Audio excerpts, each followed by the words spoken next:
All right, so yeah, I want to do a presentation on my actual investment. It's a small RV park, an RV park, but it acts like a mobile home park, and I'll show you why in a second. But this is we'll get into the mistakes I've made, and I did a bunch of research on like the most like common mistakes, and I've made all of those. So this is the RV park that I bought. It is a 20 lot. Technically, it's an RV park.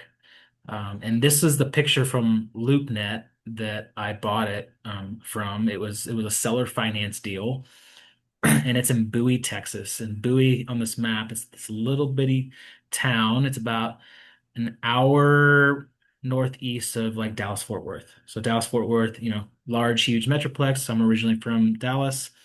And 287 is kind of this main highway that goes from Fort Worth to up kind of the northeast side of Texas into Amarillo and then into New Mexico.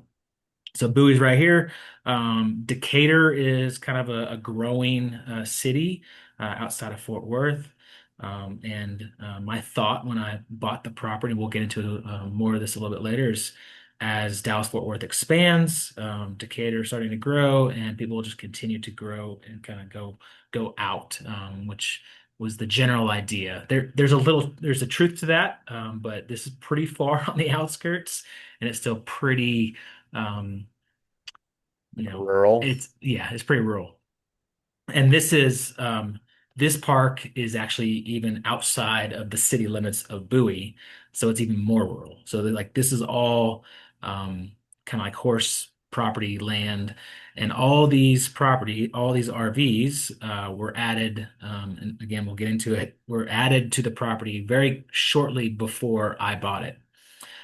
So a lot of these trailers are from like FEMA, from like Hurricane Katrina that they got for free, moved them Mm. on here, put some tenants in to show like it was occupied and filled, to show like it had like a really good NOI and good cash flow. And again, we'll get into it, but I didn't do a ton of due diligence, which is a huge mistake on my part. But these are all long-term tenants. People live in these RVs like it's their home. They're not stationary. Most of them are skirted. Most of them don't have tires on them. They are completely stationary. Decks are kind of built up to them, and so these people rent them and live in them full time. So this is the park that I bought. And let's kind of get into some of the mistakes I made and have still made, and I'm learning from it. So top 10 mistakes investors make from buying small RV mobile home parks. First one that I didn't really think a whole lot about is utility risk. This is the number one reason that this is the biggest mistake that people make when it comes to really commercial properties in general, but like specifically RV parks and mobile home parks, is utilities. This park was master metered for everything. So master meter water, just city, it was city utilities. So city water, and the electric is like a corporation. Essentially it's city. But none of it was kind of separated. So all one water bill, all one electric bill. Um, no sewer, so we was a septic tank, which we'll talk about a little bit. But biggest mistake there is like really not verifying any of this stuff.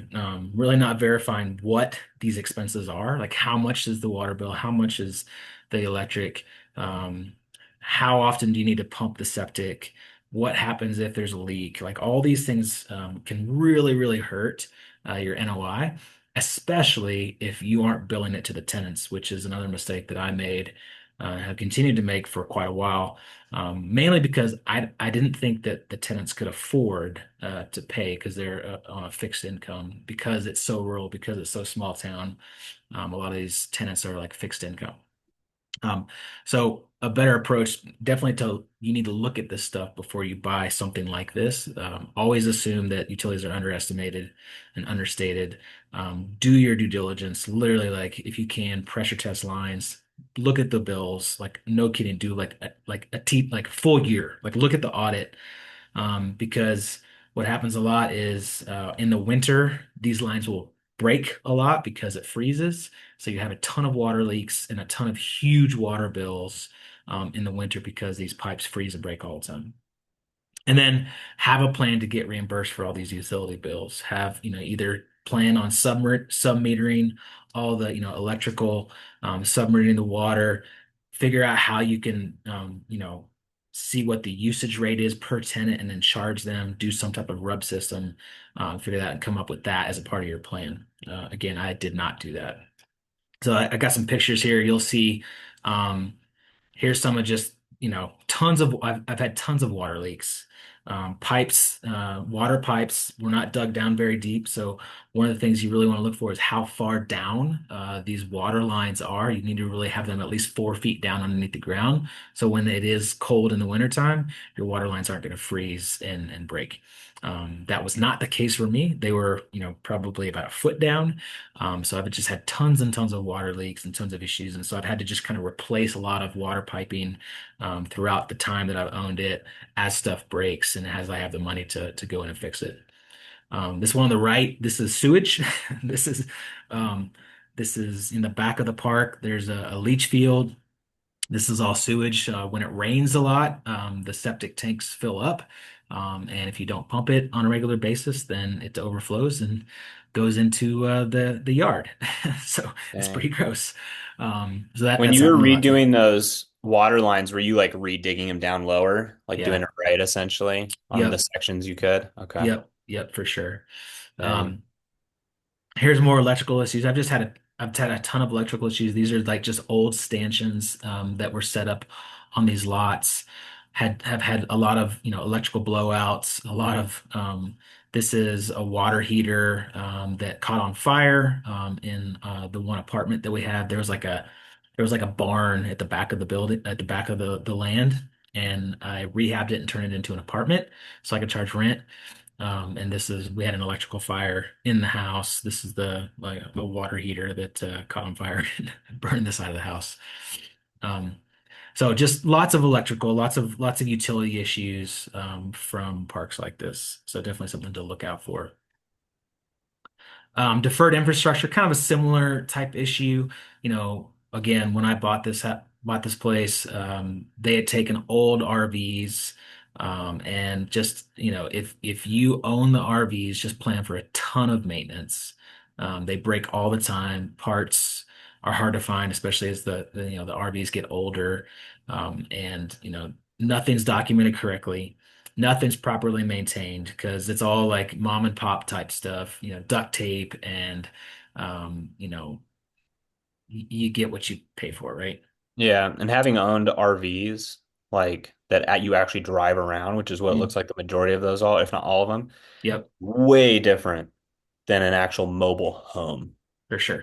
Because they're built to be lightweight. They're built to be driven around. So everything is like lightweight, cheap. The cabinets, the even the sink faucets, like everything is just plastic and cheap and Yep, I could see that being brutal. absolutely. Yeah, stuff breaks all the time. Um, and like if you have if you have a sewage septic tank system, really check that. Knock on wood, I fortunately have not had to like replace any like major anything with the septic, but you do have to pump that thing, and that's a pretty decent expense on a regular basis that I did not account for at first. But yeah, if you have to replace an entire septic system or a sewer system, like dude, your cash flow is gone for like multiple years because it can get really expensive.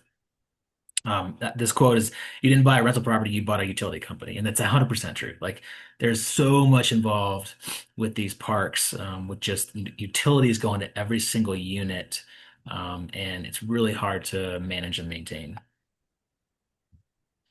All right. Number three, overestimated rent growth in a small town.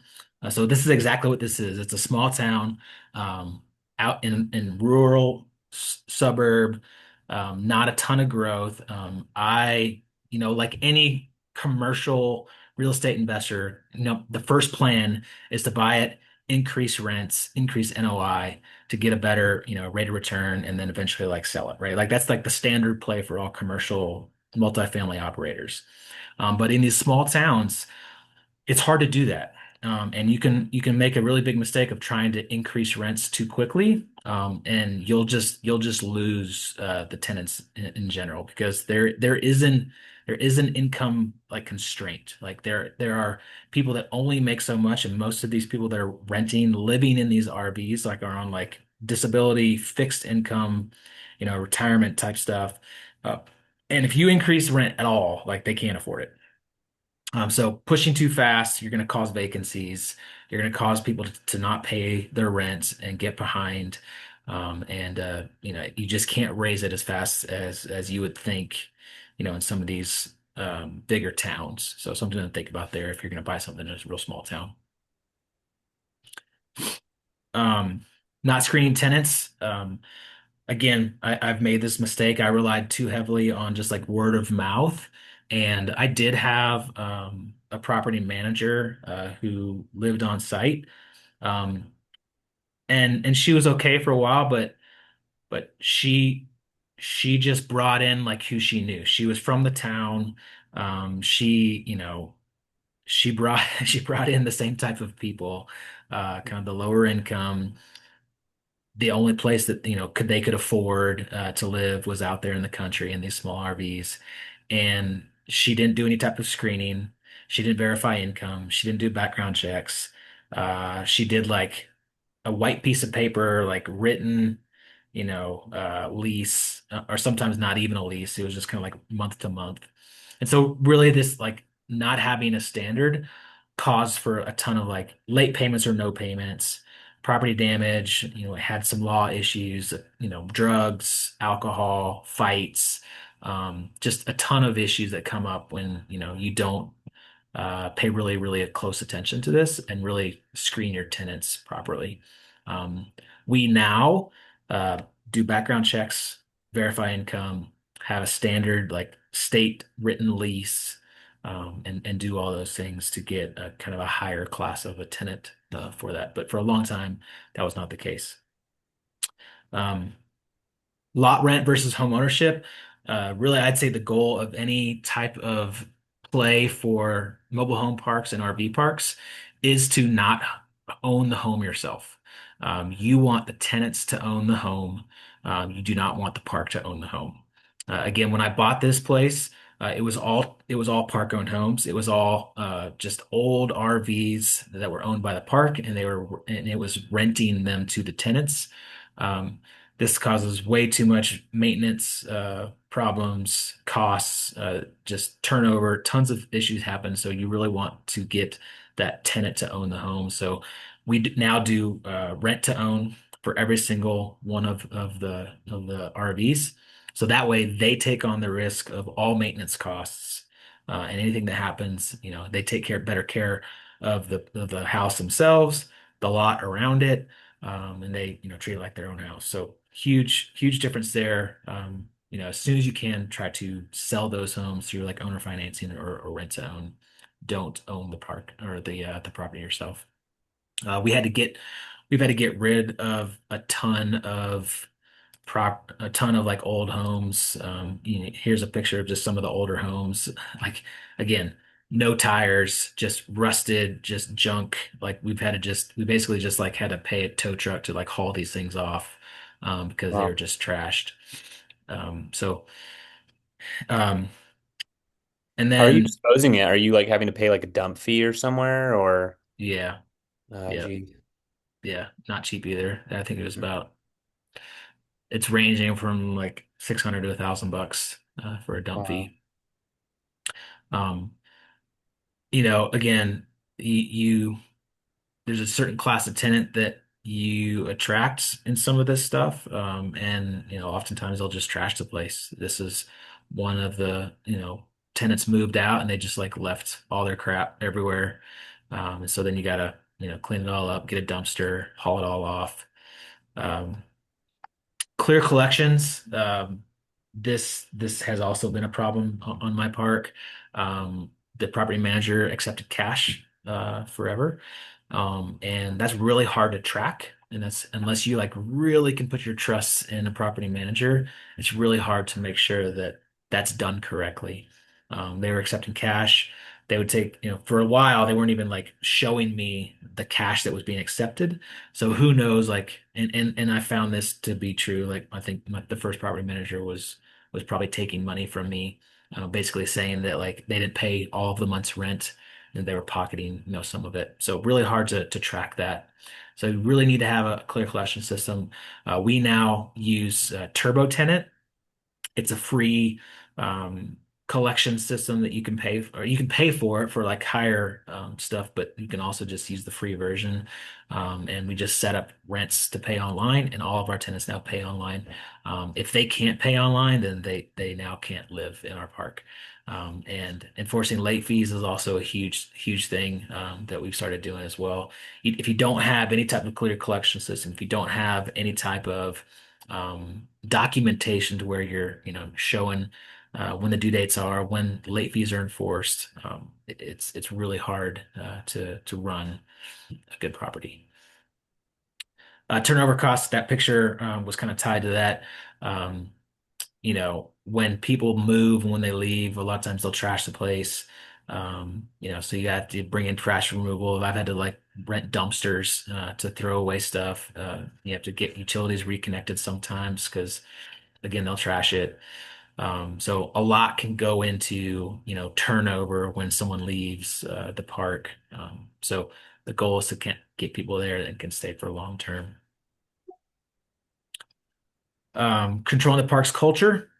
This is a huge one. As you can assume, you bring that kind of lower class tenant, you're going to bring a lot of problems with it.